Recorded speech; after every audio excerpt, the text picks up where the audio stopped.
Okay, fine. Am I audible? Am I audible? Yes, sir. Yes, sir. Yes, sir. देखो मैं ये कह रहा हूँ कि अगर हम यहाँ पर एक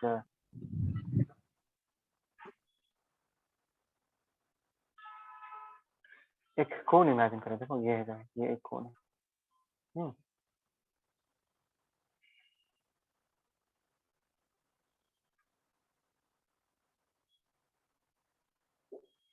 एक कोन इमेजिन करें, तो कोन का जो ये वाला स्पेस, ये वाला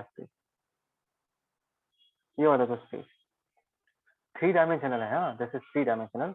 इस स्पेस को मेजर करने के लिए हम सॉलिड एंगल यूज करते हैं।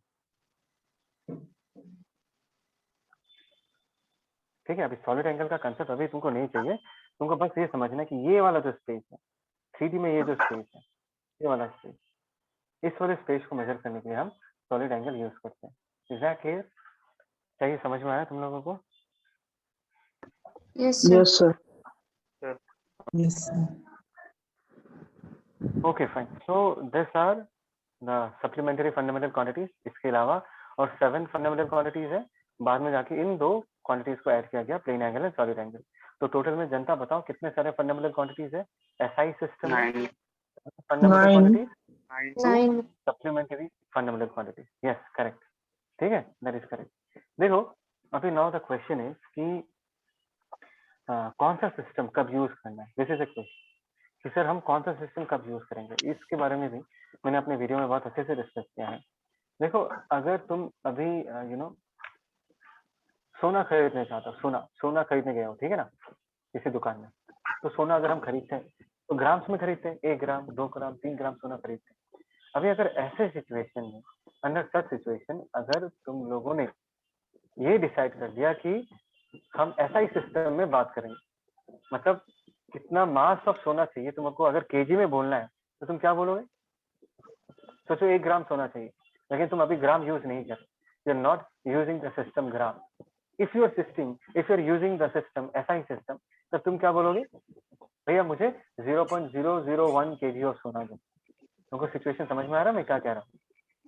अगर तुमने ऐसे सिचुएशन में केजी को यूनिट मान लिया, और केजी को यूनिट मान के तुम अगर दुकानदार के साथ बात करना चाहोगे, तो तुम दुकानदार को जाके क्या बोलोगे? भैया मेरे को 0.001 केजी ऑफ सोना दो। तो देखो कितना डिफिकल्ट होगा ऐसे केस में बात करने की। तो ऐसे सिचुएशन में केजी जो है, केजी एक प्रैक्टिकल यूनिट नहीं है। पीपल लिसनिंग, सुन रहे हो? Yes, sir. Yes, sir. या ऐसे सिचुएशन में केजी एक प्रैक्टिकल यूनिट नहीं है। ऐसे सिचुएशन में कौन सा यूनिट तुमको यूज करना है? ग्राम यूज करना है। Try to understand. ठीक है, सोचो तुम एटॉमिक लेवल में बात कर रहे हो, सोचो तुमको ये डिस्कस करना है कि प्रोटॉन का साइज कितना है। तुमको पता है प्रोटॉन का साइज नियरली कितना होता है? प्रोटॉन का साइज नियरली 10⁻⁻15 मीटर्स होता है। तो ऐसे सिचुएशन में मीटर को यूनिट मान के अगर तुम डिस्कस करना चाहोगे, that will be a very complicated discussion. 10⁻⁻15 निशान म्यूट कर, that's a very difficult situation. अगर हमको 10⁻⁻15 10⁻⁻20 ऐसा बोलना पड़े, तो ऐसे के लिए क्या होता है, अलग एक यूनिट माना जाता है यूनिट का, जिसको हम बोलते हैं फेम्टोमीटर। यहाँ पर मैंने डिस्कस नहीं किया, उसको क्या बोला जाता है? फेम्टोमीटर बोला जाता है। 1 मिनट।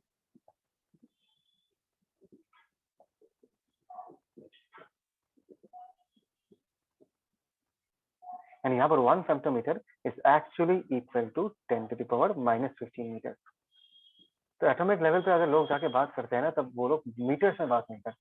तब वो लोग कहते हैं, अगर तुमको कोई पूछे ये बताओ प्रीतम, ये बताओ कि प्रोटॉन का साइज कितना है, तुम बोलोगे sir near about 1 femtometre. This is how you speak, this will be your language, this is the system of unit that you are going to choose,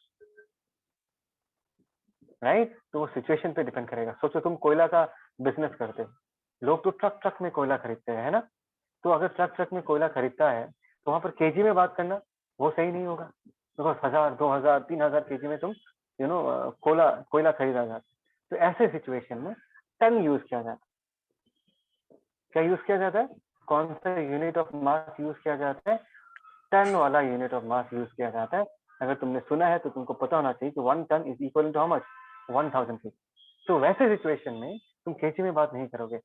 उस पर्टिकुलर सिचुएशन में जहां पर तुमको कोयला खरीदना है, where you are dealing with large amount of mass, तो तुमको यूनिट ऑफ मास बदल के टन में बात करना पड़ेगा. Then in that case ton will be a practical unit that will be practical to that situation. कोयला खरीदना है तो ग्राम में बात नहीं करोगे, केजी में बात नहीं करोगे, टन में बात करोगे. सोना खरीदना है तो ग्राम में बात करोगे. एटॉमिक लेवल में न्यूक्लियस के साइज के बारे में बात करोगे, प्रोटॉन के साइज के बारे में बात करोगे, तो फेम्टोमीटर्स, पिकोमीटर्स में बात करना पड़ेगा. जनता जवाब दो, समझ में आया? Yes, sir. Yes, sir. Okay fine. Let's move ahead. यहाँ पर मैंने कुछ प्रीफिक्सेस दिखाया है, बस यही लिख के रखा है कि 10⁻18 को हम क्या बुलाते हैं, 1 एक्सा बुलाते हैं. 10⁻15 को हम क्या बुलाते हैं, 1 पेटा बुलाते हैं. 10⁻12 को 1 टेरा बुलाते हैं. ये सब तो सुना होगा. 1 मिलीमीटर को क्या बोलते हैं, 10⁻³ मिली का सिंबल है 10⁻³ है ना. माइक्रो का कितना होता है, 10⁻6. नैनो का कितना होता है, 10⁻9. सुन रहे हो तुम लोग? तो ये कुछ प्रीफिक्सेस है, बिकॉज जब हम फिजिक्स में फिजिकल क्वांटिटीज के साथ डील करेंगे ना, when we deal with physical quantities, तो हमको बहुत छोटे छोटे मेजरमेंट्स भी करना पड़ता है, बहुत बड़ा बड़ा मेजरमेंट भी करना पड़ता है. सुन रहे हो तुम लोग? हाँ या ना, जवाब दो. Yes, sir. Yes, sir. Okay. Yes. जैसे कि इलेक्ट्रॉन का मास देखो, इलेक्ट्रॉन का मास कितना होता है यार? इलेक्ट्रॉन का मास 9.1 इंटू 10⁻⁻31 10⁻⁻31. ये बहुत बहुत बहुत बहुत बहुत बहुत बहुत छोटा है. जस्ट इमेजिन कितना छोटा है. And at the same time अगर सन का मास देखोगे तो सन का मास कितना है, 2 इंटू 10⁻30 kg. तुम देखो रेंज कितना है, रेंज मतलब मिनिमम मास कितना है, 10⁻⁻31. सन का मास कितना है, very it is a very large amount of मास, बहुत लार्ज है, 10⁻30 kg. तो फिजिक्स में हमको बहुत छोटे छोटे मेजरमेंट्स के साथ भी डील करना पड़ता है, बहुत बड़े बड़े मेजरमेंट्स के साथ भी डील करना पड़ता है. दैट इज द रीजन हम ये प्रीफिक्सेस यूज करते हैं. We use this prefix. बहुत छोटे छोटे मेजरमेंट्स के लिए हम 10⁻³ 10⁻�6 10⁻�9 10⁻12 उनका छोटा नाम यूज करते हैं. पिको, नैनो, माइक्रो, मिली, ये सब टर्म्स यूज करते हैं. और अगर बड़े बड़े मेजरमेंट करना है तो एक्सा, पेटा, टेरा, गीगा, ये सब टर्मिनोलॉजीज यूज करते हैं, ये सब वर्ड्स यूज करते हैं. क्या सबको ये समझ में आ रहा है? Give me reply, give me thumbs up. Yes, sir. अगर यहाँ पे सबको समझ में आया तो Yes, sir. Okay. So this is the story of prefixes, huh? ये prefix का story. अच्छा, अभी तुम्हारे स्क्रीन में क्या दिखाई दे रहा है, फटाफट बोलो तो. स्क्रीन में क्या दिखाई दे रहा है? Prefix. Topic का नाम? Prefix. Characteristics of a unit. Characteristics of unit. Sir मुझे तो प्रीफिक्स दिखाई दे रहा है. प्रीफिक्स दिखाई दे रहा है, मतलब वही लैग चल रहा है अभी, वही मैं चेक कर रहा हूँ, क्योंकि मैंने भी अपने डेस्कटॉप में खोल के रखा है. थोड़ा लैग, ठीक है, थोड़ा लैग है, मुझे समझ नहीं आ रहा लैग. नॉर्मली ऐसा लैग तो होता है. Still then it's okay. सबको दिख रहा है कैरेक्टरिस्टिक्स ऑफ यूनिट? सर नहीं Yes, sir. Yes, sir. Sir नहीं Yes, सर. yes, sir. नहीं. हाँ अभी दिखाई दे रहा है सर. हाँ, थोड़ा वेट कर ले, आ जाए. Characteristic of unit. सुनो सुनो, ये सिर्फ कहानी है, ध्यान से सुनो, ठीक है. देखो, मैंने तुमको हमेशा बोला था कि यूनिट सबसे पहले डिसाइड करना पड़ता है, उसके बाद हम मेजरमेंट कर सकते हैं. उस वक्त मैंने ये बोला था कि ये कौन डिसाइड करता है कि कितने क्वांटिटी को हम यूनिट बोलेंगे. फॉर एग्जाम्पल, कितने मास को हम यूनिट मास बोलेंगे, या कितने लेंथ को हम यूनिट लेंथ बोलेंगे, या कितने टाइम को हम यूनिट टाइम बोलेंगे, राइट. तो अभी मैं उसी को लेकर डिस्कस करूंगा कि जो यूनिट चूज किया जाता है, किसी को चूज करना पड़ता है ना, तो यूनिट जो चूज किया जाता है तो यूनिट का कैरेक्टरिस्टिक क्या होना चाहिए. What should be the characteristic of unit? So the first characteristic of the unit is that कि यूनिट का जो वैल्यू है वो जगह के साथ, वो टाइम के साथ, वो कंडीशंस के साथ बदल नहीं. क्या कहा मैंने? तुमने जो यूनिट चूज किया वो टाइम के साथ, वो जगह के साथ, वो फिजिकल कंडीशंस के साथ चेंज नहीं हो सकता. इसका मतलब क्या है? Let me give you an example. सोचो रिशांता ने डिसाइड किया कि रिशांता को मैंने बोला, भाई मैं तेरे को अथॉरिटी दे रहा हूँ, है, तू डिसाइड कर कि यूनिट लेंथ कितना होगा. सबको सुनाई दिया मैंने क्या कहा? मैंने रिशांता को बोला कि तू डिसाइड कर कि यूनिट लेंथ कितना होगा, ठीक है. और रिशांता ने बोला कि सर मेरे फिंगर के टिप से लेके कोनी तक, क्या बोला मैंने? फिंगर के टिप से लेके कहां तक? कोनी तक. ये जो लेंथ है, इस लेंथ को हम 1 मीटर मानेंगे। जनता समझ में आया मैंने क्या बोला? अरे people Yes, understood sir. Yes, sir. Everyone? Yes, sir. तो तुमको क्या लगता है, is it A right way, is it A correct way of choosing a unit? क्या ऐसा यूनिट चूज करना सही होगा? No, sir. No, sir. No, sir. क्यों नहीं? क्या प्रॉब्लम है इसमें? What is the problem in this? Sir, the size of the hands will vary. Exactly. Yes, Exactly. sir.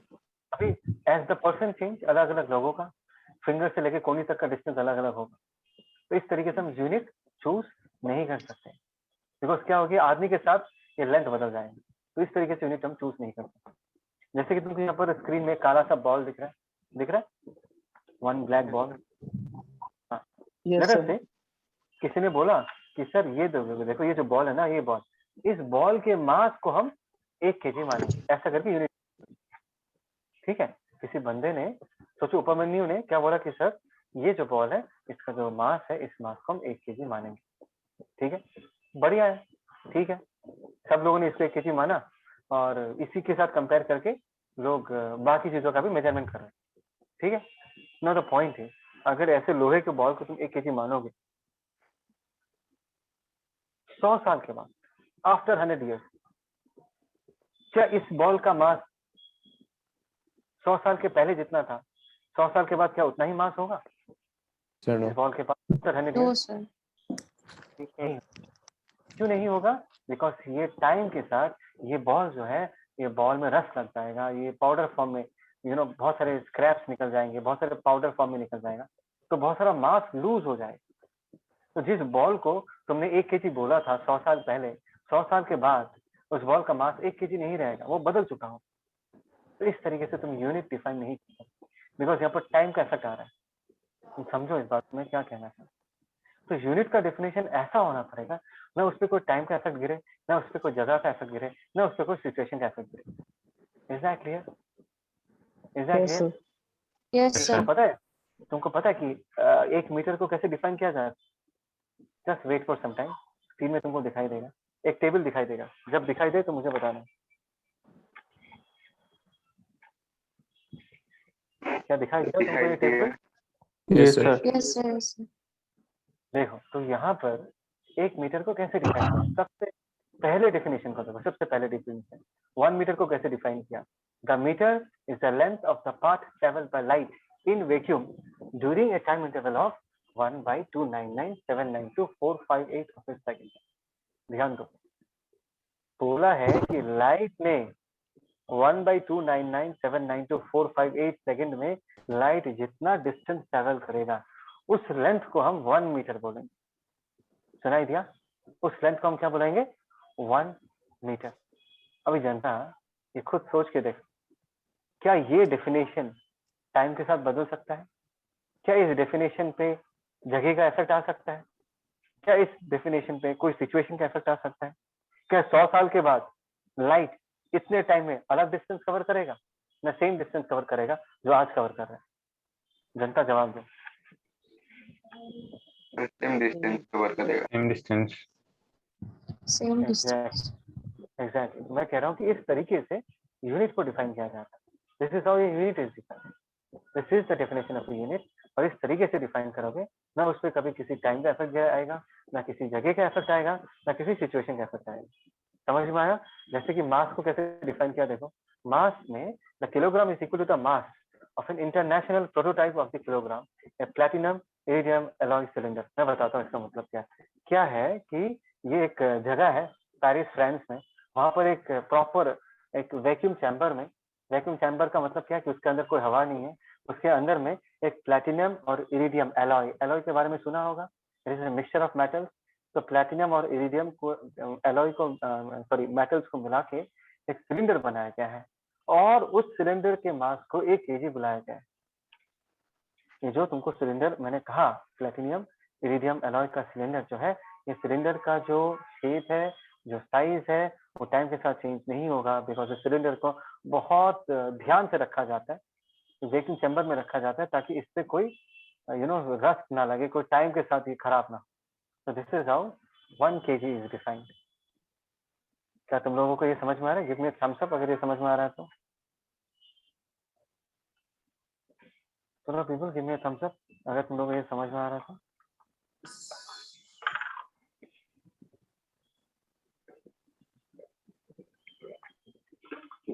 Okay, I think so. तुम लोगों को फील आ चुका है कि किस तरीके से हम यूनिट डिफाइन करते हैं. ठीक है, this is how we define unit. So this is the first character of a unit. The second character of the unit is it should be easily reproducible. Now what do you mean by this line? इस line का मतलब क्या है कि it should be easily reproducible. ध्यान से सुनो. सोचो कि हमने ये डिसाइड कर दिया कि ये देखो, हाँ look at me मेरे तरफ देखो. सोचो हमने ये डिसाइड कर दिया कि ये जो लेंथ दिख रहा है सबको, ये जो लेंथ है ये 1 मीटर है. हमने ये डिसाइड कर दिया. Is that clear? Is that clear? Come on people. Yes, sir. Yes, sir. एक बार तुमने ये अगर डिसाइड कर लिया है तो यहाँ तक काम खत्म नहीं होता. कि ये जो डिसीजन लिया गया है कि ये 1 मीटर है, ये डिसीजन तुमको बाकी जनता को भी बोलना है, बाकी लोगों को भी बोलना है, क्योंकि उनको भी मेजर करना पड़ता है. किसी का कपड़ा का दुकान है, उसको कपड़ा बेचना पड़ता है, वो माप के कपड़ा बेचता है, तो उसको भी तो पता होना पड़ेगा कि मीटर कितना है. या फॉर एग्जाम्पल किसी का पाइप का दुकान है, वो पाइप बेचता है और उसको मेजर करके बेचना पड़ेगा कितना लेंथ ऑफ पाइप है, तो उसको उसके पास भी तो मीटर का मेजरमेंट होना पड़ेगा. ये तो मेजर कैसे करेगा? तो तुम्हारा यूनिट ऐसा चूज करना, ऐसा बनाना पड़ेगा ताकि तुम उसको इजीली रिप्रोड्यूस कर पाओ. तो क्या किया जाता है, ऐसा फॉर एग्जांपल तुमने डिसाइड कर लिया कि ये जो है इसने गैप को हम 1 मीटर मानेंगे और इतने गैप का तुमने क्या किया, प्लास्टिक यूज करके स्केल बना दी. बहुत सारे स्केल्स बनाया, बहुत सारा रेप्लिका बनाया. किसका रेप्लिका बनाया? स्टैंडर्ड यूनिट का रेप्लिका बनाया और उस रेप्लिका को तुमने क्या कर दिया, देश में बाकी लोगों में बांट दिया. तो अभी जो ये इंफॉर्मेशन है कि कितना लेंथ 1 मीटर है वो बाकियों के पास भी पहुंच चुका है. तुमको समझ में आ रहा है मैं क्या कह रहा हूँ? तो यहाँ पर हमने क्या किया, यहाँ पर हमने एक स्टैंडर्ड यूनिट का रेप्लिका बनाया. जैसे कि हम लेंथ कैसे मेजर करते हैं, स्केल से मेजर करते हैं. स्केल हो गया रेप्लिका, राइट? इसी का मतलब है कि it should be easily reproducible.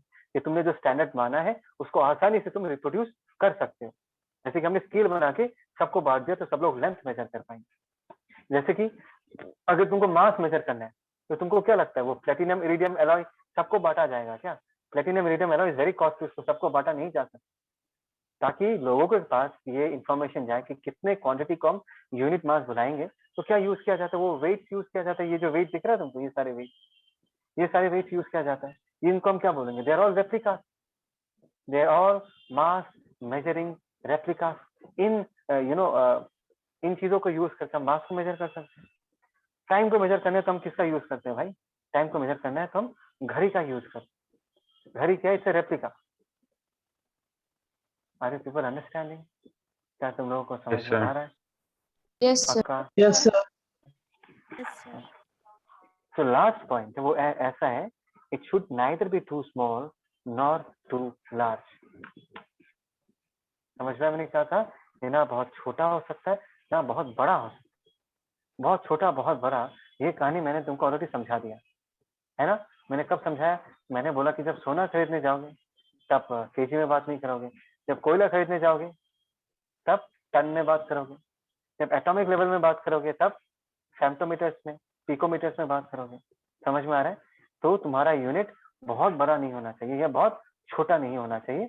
किसके रेस्पेक्ट में? तुम कौन से सिचुएशन को लेकर डिस्कस कर, तुमको समझ में आ रहा है मैं क्या कह रहा हूँ? तुम कौन से सिचुएशन को लेकर डिस्कस कर रहे हो या कौन से सिचुएशन में हो और तुमको कैसे कैसे मेजरमेंट्स कर रहे हैं, उसको देख के तुमको डिसाइड करना पड़ेगा कि कौन सा सिस्टम ऑफ यूनिट तुमको यूज करना है.